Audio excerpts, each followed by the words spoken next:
Okay. All right. So, welcome everyone to another Heart Community Group conversation. I just want to do some a bit of an intro first before I hand over to Amy, our special guest. So, for those that don't know, Heart Community Group stands for Humans Enabling and Adapting with Resilience Together. And our focus is on adapting to climate, to everything that's going on at the moment, really. So it's about community resilience. And we've had lots of amazing conversations, thanks to Kim, who's hosted and recorded a lot of these, and well, probably most of them actually. And tonight we've got a really special guest who's very close to my heart. My very, very good friend and colleague of quite some years now, actually. I was looking back and looking at emails from a very, very long time ago. So Ami Chen Mills is our special guest tonight. And I do want to say a few words about Amy because she really is a force of nature. That's what I think when I think about Amy. She's a force of nature. And actually, it's because of Amy that I first began to wake up to the climate emergency and to other interconnected issues. Amy might say a little bit about this, so I don't want to sort of talk about this too much, but Amy shared a paper with me by Jem Bendell, which probably many of you who are listening to this will know about him and his paper. She sort of pinned me down and said, "We need to talk." And I thought, okay, this is obviously important. And then she kept me pinned down till she was finished. But it was a really important conversation that we had, and like I said, it was the beginning of me starting to have some understanding, awareness of what was going on. Because I have to say, I was kind of oblivious really before that, and so that's a few years ago. So I just want to say a bit about Amy. Amy is an educator. She's a teacher, spiritual teacher. She's an activist. Can I ask people to just mute themselves if they're not already? Amy is an activist. She'll talk a bit about her background and what she's doing now. She's also a mum and a wife, and she's a deep thinker. A real pioneer and just an all-round amazing human. So it's really brilliant for us to be able to, excuse me, bring her to our community and have her share her wisdom and probably give us a very loving kick in the bum too. So Amy, I want to sort of hand over by way of asking you a question, if that's okay. So can you tell us a little bit about how you first got involved in climate and social activism, and sort of what precipitated that, what motivated that? Can you talk to us a little bit about that, please? I had been an activist in college. I think that's important. I was an activist even in high school. I was protesting the fact that we had to wear the school colors on our PE uniforms. So I think there's been a bit of that DNA in me since the day I was born. And I was protesting CIA activities at Northwestern and apartheid and CIA recruiting, because at the time the US government was involved in Latin America in very dastardly and devious ways. And I think Reagan was president. Anyway, so that all happened when I was in college, and I even wrote a book about that. And then I became a journalist. I became a 3 principles trainer, which is a spiritual psychology that I revere deeply. The founder I revere deeply. My father was one of the pioneers of bringing this psychology to the world. And I really started to think, having been in journalism and then transferred into psychology and helping people with their mental health, for me, it was very clear that the root of all problems was really our spiritual misunderstandings, our psychological misunderstandings, that people who are greedy and avaricious and are just rapacious about their money, their stuff, you know, their power. Um, all of that is related to a sense of not being enough, you know, not understanding that one is enough and that fulfillment is not in these outside things. So I got very clear on that, and I was working in that field for 20 some years. As you know, Chantal, we worked together.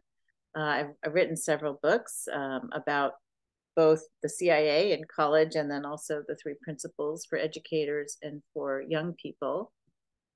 And then Trump got elected in 2016 in the United States. And to be honest, I think I missed, although I would protest like the invasion of Iraq by the United States, I would go out and protest things. It wasn't until Trump got elected that I started to connect the dots between our, what I would call our very racist history in the United States, including slavery and Jim Crow and, just, segregation. And so, I mean, just all kinds of things, which I could get into, but it would take a long time. And Donald Trump. And that connection became more and more clear when I was using my journalism skills to understand where he came from, who was backing him, including Vladimir Putin and the Russians, the Russian oligarchs, the Russian mafia. So sort of my intellectual capacities for research combined with my alarm at, this new president of the most powerful nation, at least one of the most powerful nations on earth. And I was horrified, and I thought, it's the not paying attention that's part of the problem, the not spiritual people. And I know this from my own community, can often, and not all of them, but especially if you are someone who is not going to be affected as, say, a white person, as a straight person, as a cisgender person. When these things don't affect you, you can sort of go along in your life and find a spiritual path and engage with it and find a lot of real growth and meaning in it and ignore the outside world. And when Trump got elected, and I'm sorry that I'm being partisan here, but I don't care anymore about issues of partisanship or not partisanship. We have a would-be dictator trying to run again for public office here in the United States with 91 counts against him from like 4 or 5 different court cases. So this is highly abnormal. And when Trump got elected, so all these things kind of came together for me. And I thought, well, someone's got to say something. I was looking out at my community and no one was really speaking up very much, if at all. So a few people would say a couple sentences. That was it. On social media, I didn't see them speaking publicly. And so I thought, well, I can see why one wouldn't, from a spiritual or even from a business perspective. One's coaching practice might be affected. One's, clinic might be affected. One's business contracts might be affected. I understood all that. And then I just decided I don't care, and I'm in a privileged position in the sense of I didn't have to think too hard about losing money, although my career is important to me. My husband does bring in money, but I, that was a sacrifice. I sacrificed a lot of clients. I sacrificed a lot of potential clients. And in the craziness of the first Trump years, 2017, 2018, a lot was going on for me personally. And when that started to all settle, I realized I needed to focus on one issue. There were so many, and I chose climate. And right at that moment, almost that I chose climate, a friend of mine sent me Jem Bendel's paper, Deep Adaptation. And it changed my life. It completely changed my life because Jem Bendel was sort of telling the truth about where we were in the progress of the climate crisis. And I trusted his voice. I'm not a fan now. I've told Chantal that. We don't have to get into it so much.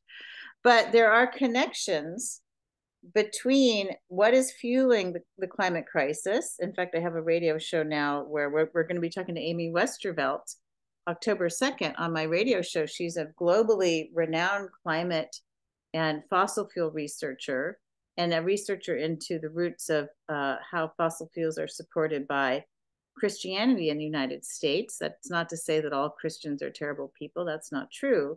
But how religion has been a part of building the fossil fuel industry. And so Donald Trump has used all of those platforms and sources of funding and support to get where he is today. That would be the fossil fuel industry. That would be evangelical Christianity in the United States. And that would be the petrostates like Saudi Arabia, Russia, etc. So everything is connected. I know that's one of your other questions, but that's how I got involved. Is, you know, I've been sort of an activist, and I think I tamped it down because of my work in spirituality and psychology. I really understand that that is the root cause. But the question that we're facing now is, given that there's a root cause, which is our spiritual understanding and or lack of it as human beings globally, and now we see the rise of fascism in the United States and across Europe, are we to, I mean, we're not moving fast enough in our spiritual evolution. And my thinking is there are enough of us who are spiritually evolved enough to start to come out of our individualistic view of spirituality, where it's all just about my state of mind, my career, my family, how's that going, you know, my bliss, my peace, and stand up for what is right. And if we do not stand up for what is right at this time, we face catastrophe in the world of form. Catastrophe in the world of form at the level of, in my estimation, in the United States, what Hitler was doing in Germany. And I can give you all the evidence for that because I've been paying very close attention. In fact, we have now the first fascist group to come to our county and try to organize, Moms for Liberty. I call them Moms for Lunacy. And they are behind all the book banning across the United States. And they are heavily funded by the Republican Party. They are heavily tied into the Republican Party. And they are out of their minds. You know, they're telling us, I was on the Westlake School Site Council for my children's elementary school. I was a volunteer parent in the classroom for many years with all the teachers at that elementary school. I know I go to every open house. I go to every, you know, back to school night for my kids who've been in the school system almost all their lives, from kindergarten and first grade. And they are telling us that our teachers are pedophiles and grooming children to be transgender, to be gay, for the purposes of sex trafficking. This is the language that is being used by the Republicans and their affiliates in the United States. So I know I sound kind of intense, but the thing about spirituality to me is that there is room for intensity when things are intense. There is room for emotion when things should provoke emotion. And that doesn't mean that we stay in that emotion, but it has been a wonder to me that I can go around in my community, which is considered very liberal, very open, huge pride parades up and down our county. And I can say to people, Moms for Liberty is in our community, is in our county. And they're like, what's that? I'm like, really? They are the shock troops for GOP fascism at this time. They show up with the Proud Boys. They get into fights. They get in onto our school boards, and they want to bring a Christo-nationalist agenda to our school boards, which is a horror for our LGBTQ plus students. It's a horror for their families who are already struggling to just fit in and be accepted in our schools and by our society. And now we have people calling them groomers and pedophiles. Yes. Pardon me. I just need everyone to know what's happening here. If you're not in the United States, serious stuff. Yeah. So I mean, of course, this does touch on the interconnectedness of all these different issues. We can't really separate them out. And for the purpose of tonight, we do want to hone in a bit on the climate and ecological crisis, because that's what a lot of people who will be coming to this will be interested in, as well as generally social activism as well. But can you say a bit more about what you see and understand from your own experience as being the role of spirituality? Because I can hear, in terms of addressing and being involved in the climate emergency, being an activist or being somebody that wants to try and make a difference. Can you say a little bit more about your understanding of the role of spirituality in all of that? And I did hear what I think you were pointing at earlier about spiritual bypassing. So can you just say, just share a little bit about that, the sort of the deeper role of spirituality in the climate and ecological collapse or breakdown, whatever you want to describe it as? Well, one, it is the root cause, spirituality, or the lack of an understanding of our, what people would call, and what a lot of our indigenous people here in the States would call, our interconnectedness. We are not independent. And it's an interesting feature of the American psyche from colonialism on, that we believe in the rights of the individual so strongly that we forget that we cannot live without one another. It's interesting because it's actually so basic and scientific. You could call it spiritual, right? But I remember once going to hear Adyashanti speak, who is a spiritual teacher actually lives in our region, but he's world renowned. He's written several books, and I love him. I went to hear him speak. Chantal, you came to me to this church when you came here once, and we went straight from the airport, I think, to the church because I was like, yes. Oh, Adyashanti's in town. You did. So, yeah. You threw me into the car and said, and I was like, I'm tired, I'm jet lagged, I need a drink. And you're like, no, we're going to this. And I think I laid down on a pew because I was so tired. I think I said, you need spiritual rejuvenation.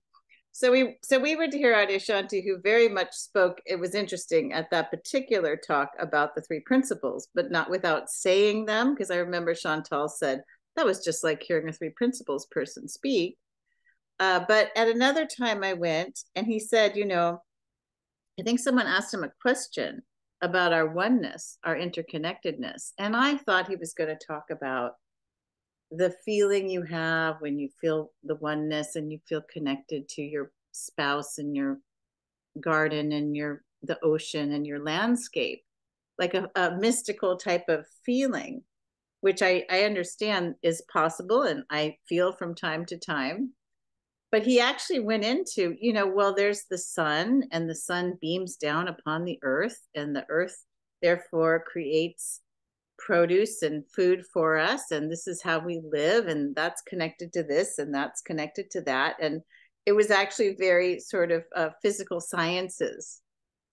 And I was surprised. That wasn't the answer I was expecting, but it just sort of doubles down on our need to recognize our interdependence, both on Mother Earth and everything, that is involved with being Mother Earth, our living systems. But also when we talk about issues like racism and social justice and political activism or social justice activism, what I notice is that the people in the United States, at least, who are resisting a kind of a healing or a reckoning around racism, or spiritual people, for example, will say, oh, I don't see race. So therefore I don't need to talk about it. I don't need to think about it. The truth is that we have tremendous racists still in this nation, Donald Trump and DeSantis being two of them, if not most of, Republican leadership at this time.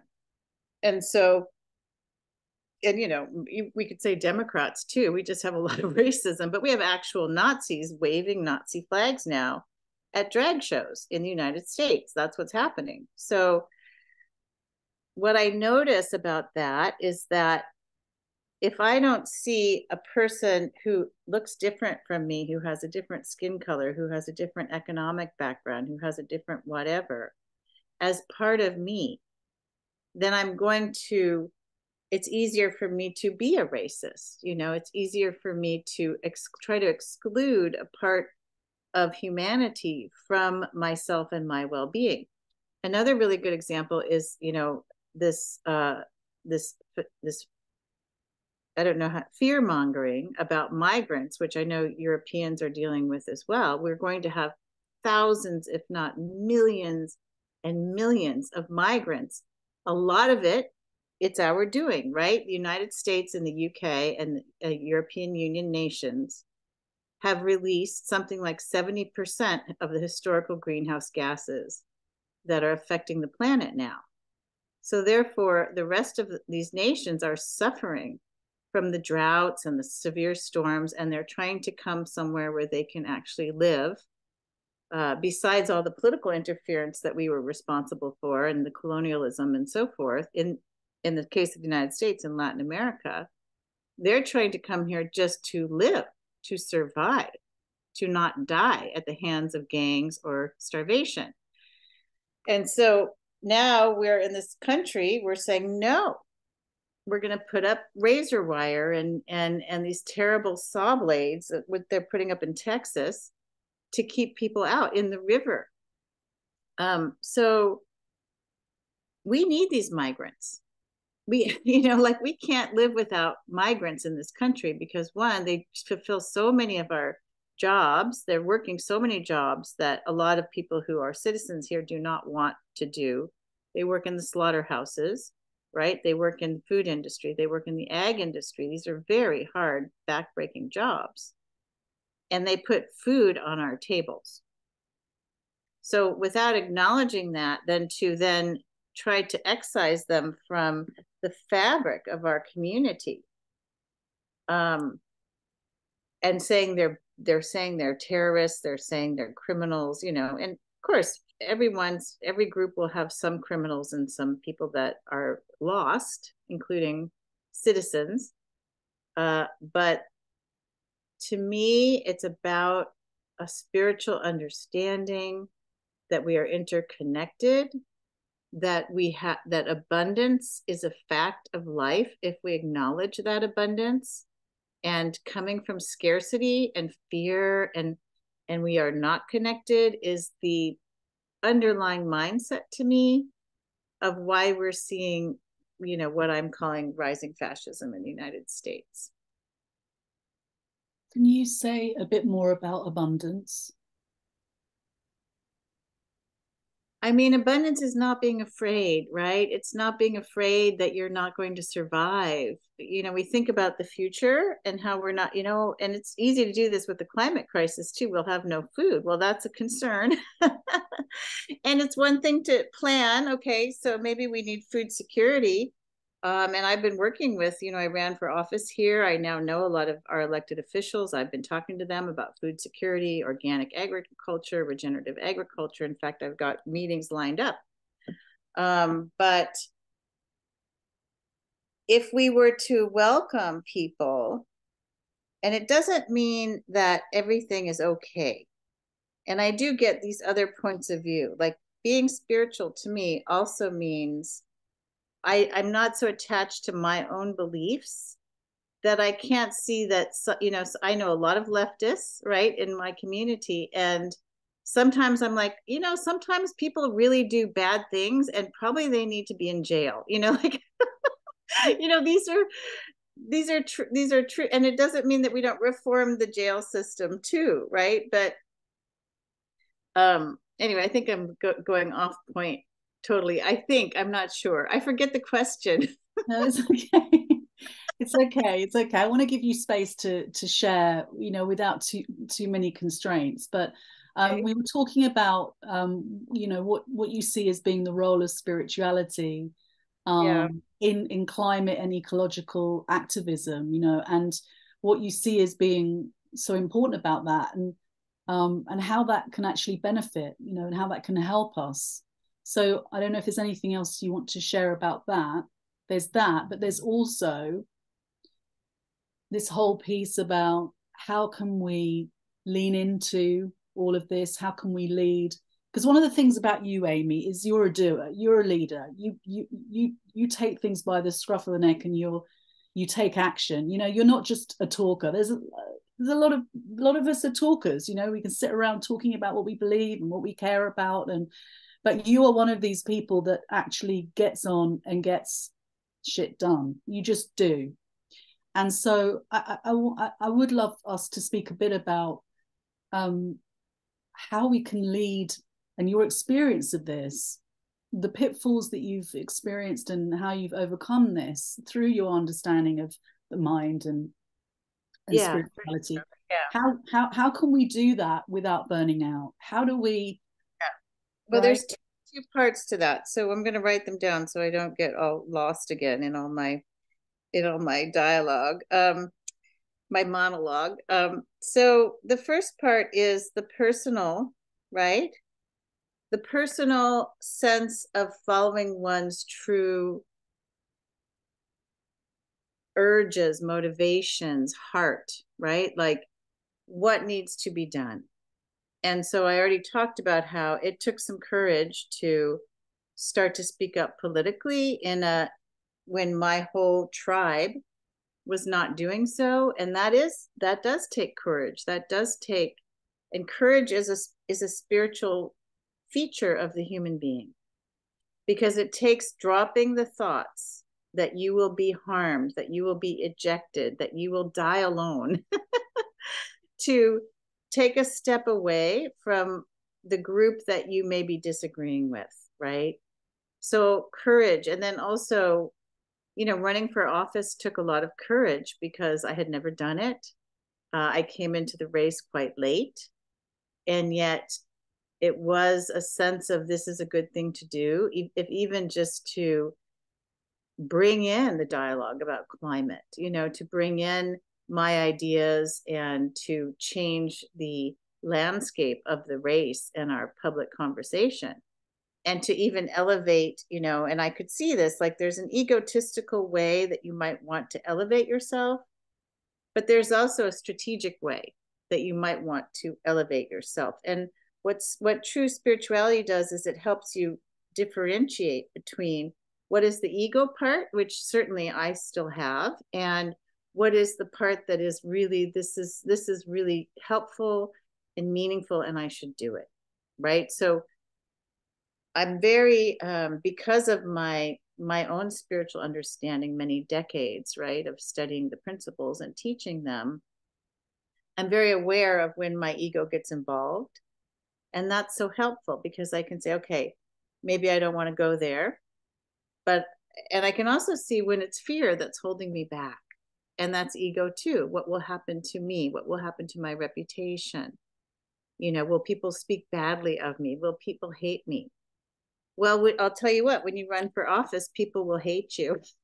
It's guaranteed. It's guaranteed. So I had to, be willing to accept that. And I still am. I think, a person in my community who people would, some people, not all, do not appreciate because of what I talk about or bring to light or call out or call in. So that's the first part, is the more spiritually we can dive deep into ourselves, the more courage we will have and the more authentic our lives will be. I have pride flags up in front of my house. I got scared and I thought about taking them down. That is the situation that we are in right now. And so I had to think about, okay, these are the questions that activists have. We're afraid to speak up because, we have bomb threats at one of our local school districts because of this anti-LGBTQ movement. Bomb threats at like 5 schools and a library in California, very democratic state, very blue, very progressive, very liberal state, supposedly. And they had to shut down all these 5 schools and the library because of bomb threats. So yeah, this is a time of taking stock. Where do I stand? And what am I willing to risk to speak out. And those are all questions that can be answered. And I don't think the answers are the same for everyone.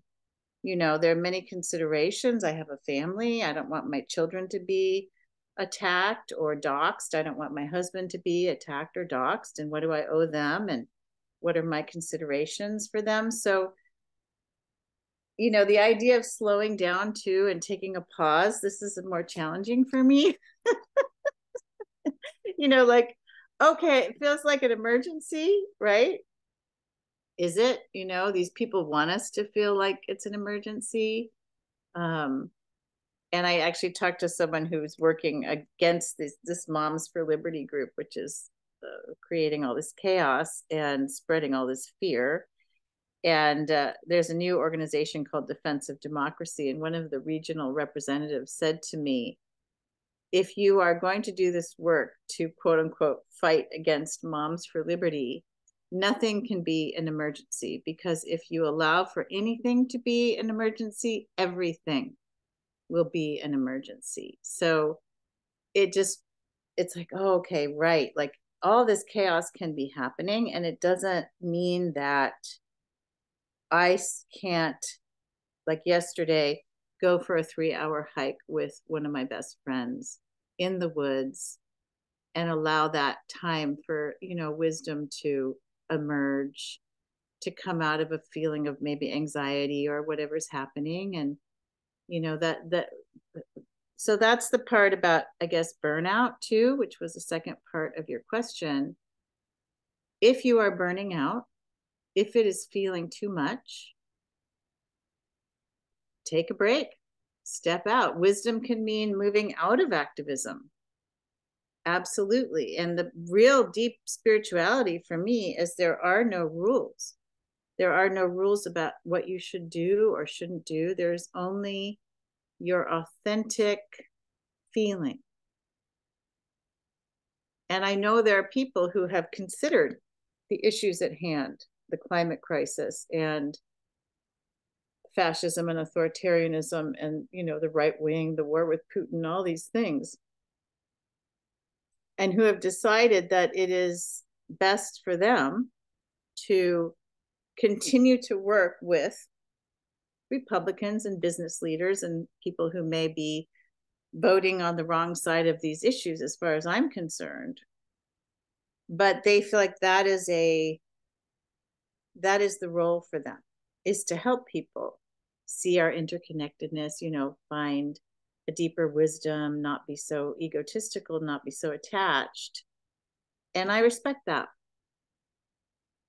You know, I think if there's fear, then, or if there's a consideration about one's, you know, reputation, maybe that's not really an authentic expression. But I do know that there are people who really feel, I've talked to them, that my job is to just simply teach the principles. Now, my concern is that our timeline is shortening daily for real change. And I just there will be people that are listening to this, Amy, that might not that might be saying, what are the 3 principles?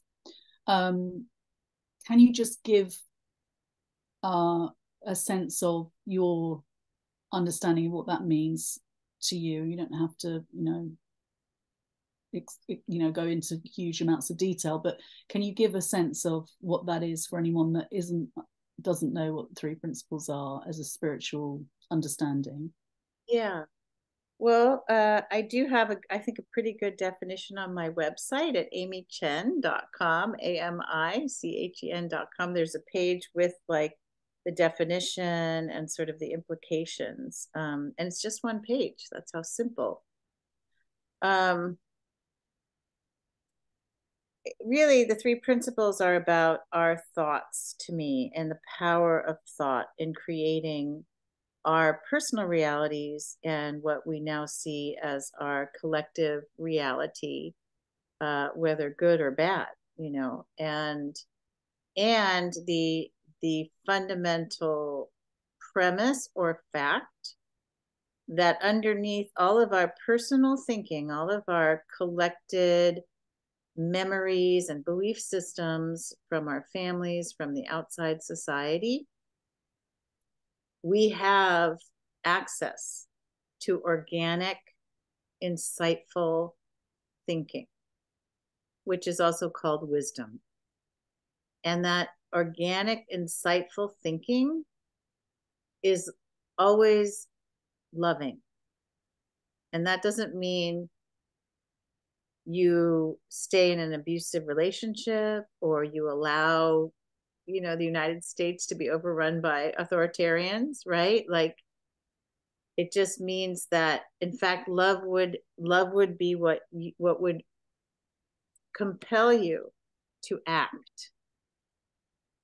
The love for those people who will be hurt, who are being hurt. The love for the planet, the love for nature, the love for, you know, we've been given so much as human beings. Most of us, not all of us, some of us are suffering from lack, but those of us who have the privilege of being on, for instance, a call like this, probably we are well fed. Probably, you know, we are not fighting just to survive. I can't assume that's true for everyone, but usually on a call like this, we have time, we have leisure time, we have maybe a little extra money. And I think that brings with it a responsibility. If we are, from a spiritual perspective, I think that brings with it a responsibility. Yeah. Yeah. So I'm going to open it up in a minute to see if anyone's got any questions or wants to, you know, chat with you a little bit more. So what do you feel, given where you're at now, given your, you know, your understanding of the world and how you see it and your experience of activism and what's going on in the world, climate and other, you know, interconnected issues, what seems essential now? You know, what do you see as being most important now? What's essential for us in how we move forwards? What seems a priority to you from both a sort of a spiritual perspective and also a practical perspective? You know, many things are interconnected. And I know TikTok seems like a bit of a joke to people, but I've been on TikTok for the last year and a half. And what I get to see there, and I'm not advising people to get on it necessarily, but, you know, it was actually, to me, a real hotbed of sort of democratic participation and activism. There's some wonderful creators. And I also got to see all kinds of people sharing their experiences. And some of them were from, for instance, the evangelical Christian church. And there's, you know, there's a wide range of Christianities, from mystical, deep, you know, liberation theology to very repressive, fundamentalist, patriarchal, homophobic, you know, use of Christianity, I think, you know, to maintain power structures. And that's true for all religions. It's my belief. And there are people on there talking about coming out of the evangelical church and trying to deconstruct what they went through, the abuses that they suffered, the belief systems, the idea that everything outside of the church was demonic and evil. And I thought, wow, you know, that's so cool. There are these people who are just so authentic, telling their stories, and they get all this attention. And I realized there's a whole movement here, you know, and that's connected to, you know, sort of like there's a mythology in the United States that's connected to Christianity that is about, you know, I'm going to talk about this on my radio show on October 2nd with Amy Westervelt, which is about individualism, you know, and the individual getting into heaven. And then that's weirdly connected to the fossil fuel industry, because it was that belief system that allowed for people to drill on their land in Texas and California, right? And say, this is mine. It doesn't matter if I'm polluting everybody around me, my neighbors, I'm going to make millions or thousands or however much, you know, for the time. So it's okay. And then that's connected. The fossil fuel industry is deeply connected to the Republican Party and the rise of fascism. Now, there's a lot of reasons, including our huge inequities in the United States now. our failure to provide and care for one another. But so because these are all interconnected, the fossil fuel industry is connected to the climate crisis. The greed of all of this, right, is the spiritual component, that people don't feel complete unless they're constantly accumulating. In fact, that doesn't help them feel complete. It's just really a distraction from their feeling of incompleteness. But I think what I think is important is that we all do something. I really think if we don't turn the tide will not turn. You know, I know some of you are involved in adaptation, but if we don't keep the temperature rise below, I don't know, 2, what are the scientists saying, 2.5, we will all just simply die, you know? So there's that. You know, there's that. I'm sorry, dark sometimes, so bad. I just have to laugh. You know, we have to be able to laugh. And so how are we expecting this to change, right? When the forces are so powerful, you know, these fossil fuel forces, these oligarchs and Putin and all these, and you know, honestly, people in the Democratic Party here, centrist Democrats, Joe Manchin, I mean, these people are also very heavily tied into the fossil fuel industry. If we don't use our democracy, this is my new slogan, we lose our democracy. That's how it works. And if we ignore it, and if we decide that politics is beneath us, the political realm will be consumed and filled by people who do not have everyone's best interests at heart. In fact, quite the opposite.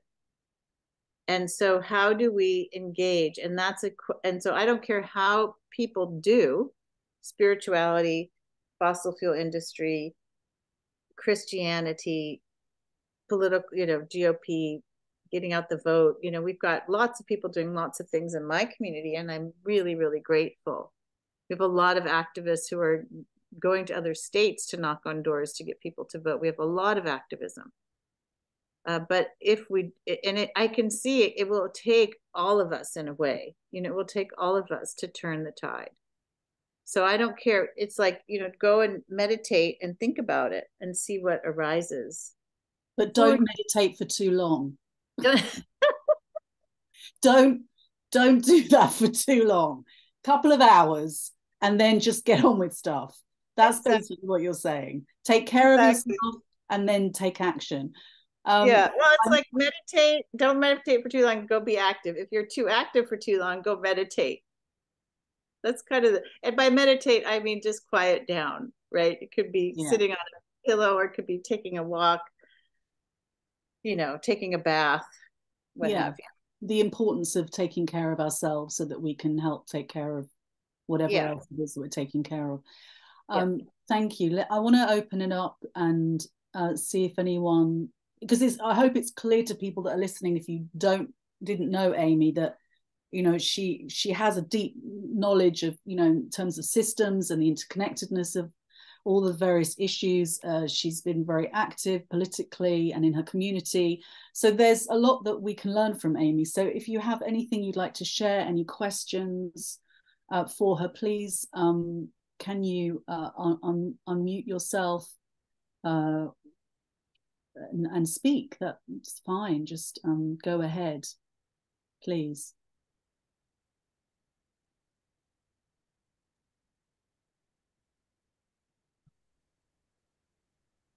I'm Ami. This is Stephen. Thank you very much for your activism and for speaking to us tonight.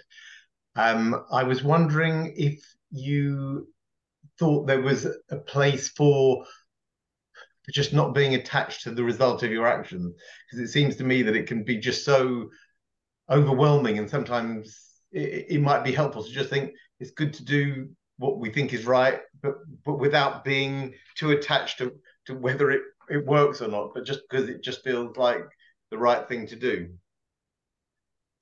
Is it Stephen or Stefan? Stephen. Stephen, what a wonderful question and point. I think you're making the point already. things do look overwhelming. And so if we were to be attached to our outcome, we would burn out very quickly because things do not look good. I mean, interestingly, I'm noticing, because I track social media quite a bit, there's been a turn. I mean, even in the last week, I've noticed this something shifting, like there has to be a new mindset that takes hold.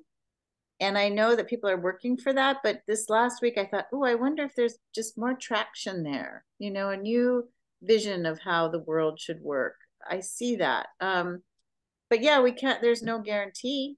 And certainly, you know, if we were to try to place bets, you know, the bets are not on our survival at this moment as a species on the planet. And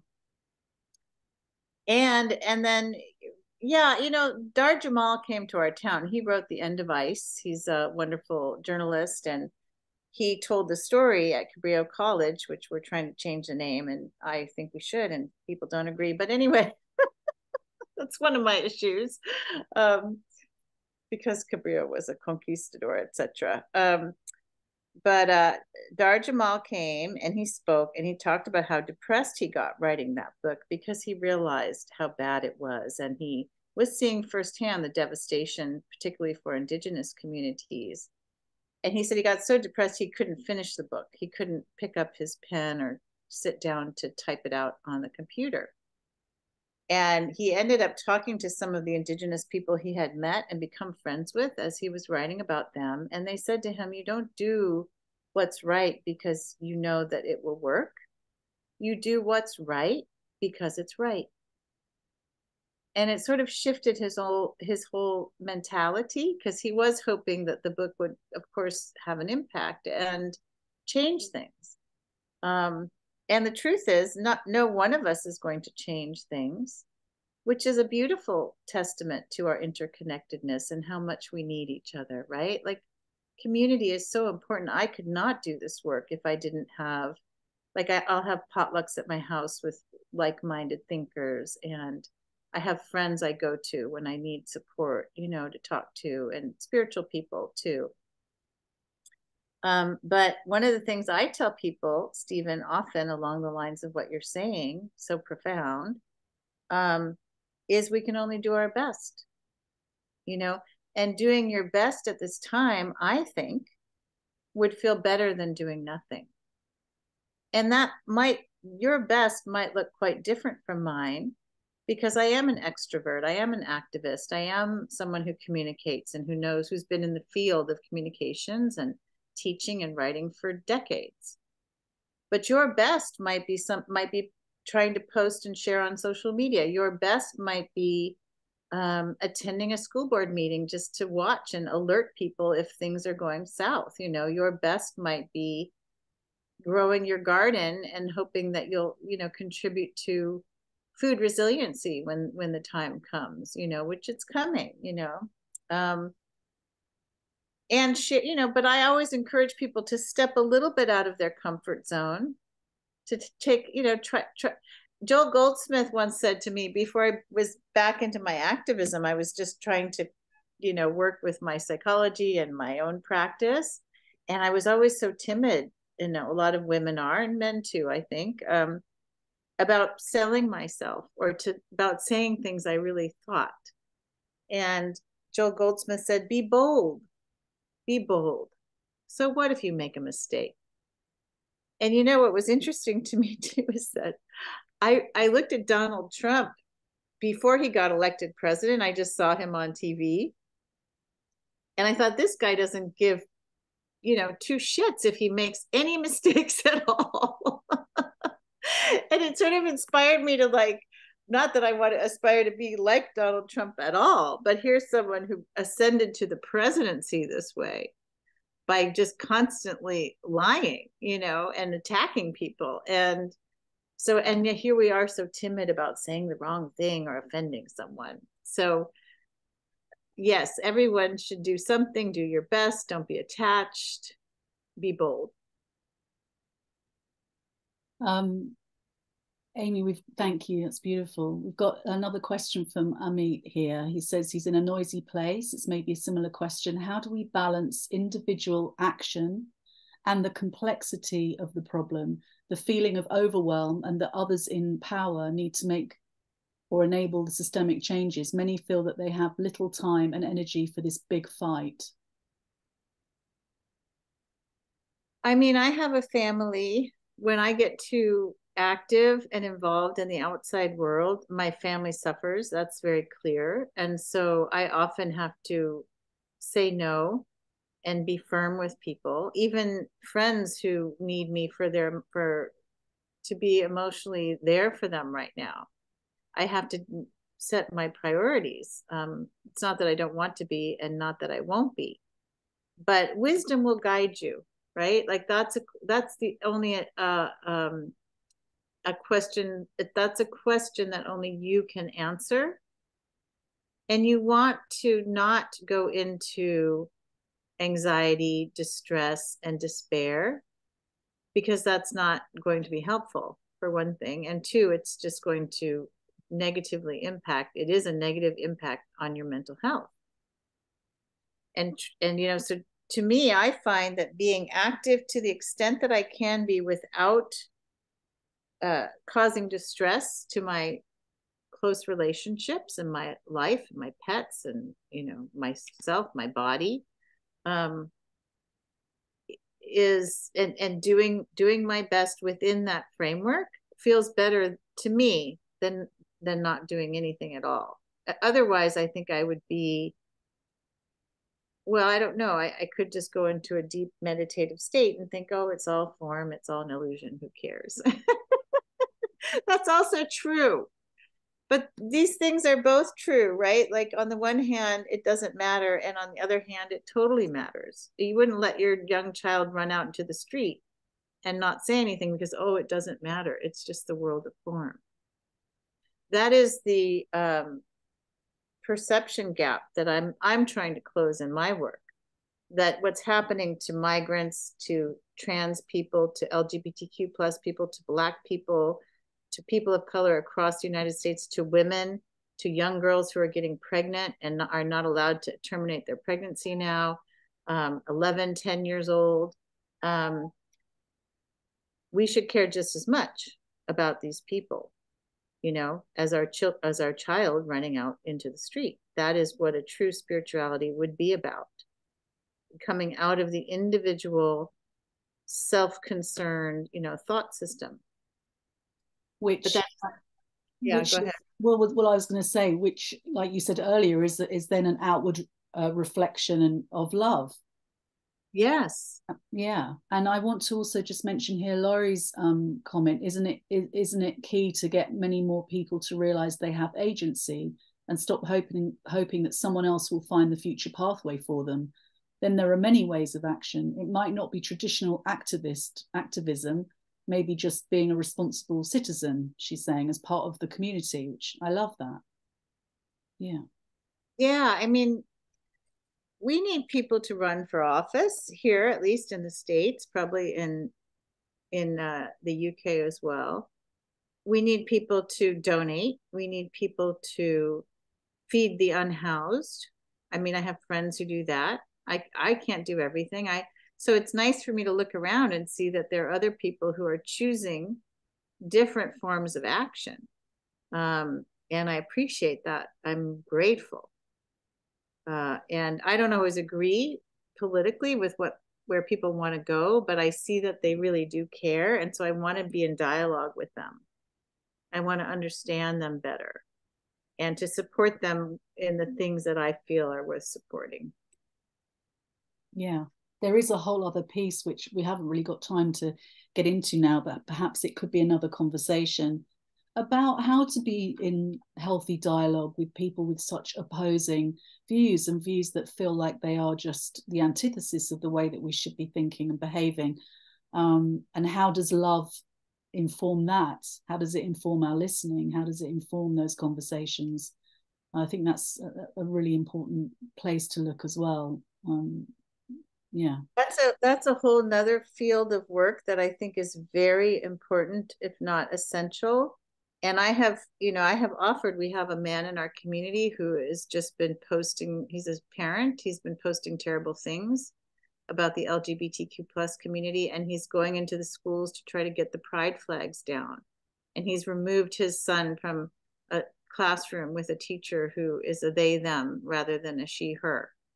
And so this teacher is now scared of what he will do next. And I have offered to dialogue a few times with this person. And I always do that. I always try to have a dialogue at first.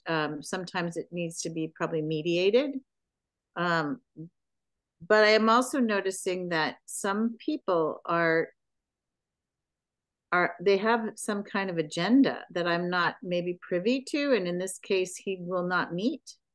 And so I think he's maybe excited about the fact he's getting a lot of attention. Who knows? You know, people are insecure. People are at different levels of consciousness. And so you can try, and I think it's important to try. And I think, especially with our relatives and friends that we have some influence with, the deeply listening piece, I think, is really important. And then you know why they think the way they do. And then maybe you can address what their fear is.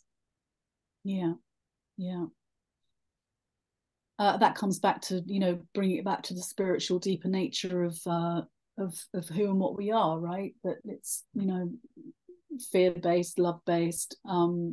Is there anyone else that has anything they'd like to share before we start to bring this, what I feel has been really a wonderful conversation, to a close? Would anyone like to share anything, ask anything, say anything? Thanks, Wendy. Thanks, Kim. Would anyone like to share anything or ask anything? Amy, can you say a little bit about where people can hear your radio show and find any other resources around your work with climate and social justice if people want to follow you? Yeah, my cat, I feel like, really trying to get out of here. I think I shut all the doors or something. You know, I just posted the radio show to my website at amichen.com. I'm on all the social media. I'm on Instagram as Ami Chen Mills. I'm on Facebook. I do a lot of sort of reporting there and also talking about what's happening on my radio show. I haven't gone back to TikTok because I found it to be too much of a time suck. But once the radio show really gets rolling, we've only done 2 shows. And then we lost a bunch of files because the radio show had an issue. So we haven't been able to get our website up, but soon I think it'll be a page on my own website where we have all the podcasts for the shows. It'll go to the podcast sites. Yeah, we'll also share links as well. We'll share links with everybody that came along to this, and we'll make them available on YouTube as well. When we post the video, we'll put some of the links for you. I'm really excited. Can I just share? I'm really excited about the one after the 2nd, would be the 3rd Monday of October. We have a woman named Sherry Williams, who is an Indigenous attorney who wrote a book called Sacred Instructions. And all she talks about is how to get right with ourselves so that we can get the world right. And she's amazing. So anyway, so every 4th show, we're going to have some resiliency person, some spiritual person. So I'm excited about that. Thank you so much. I'm conscious of the time.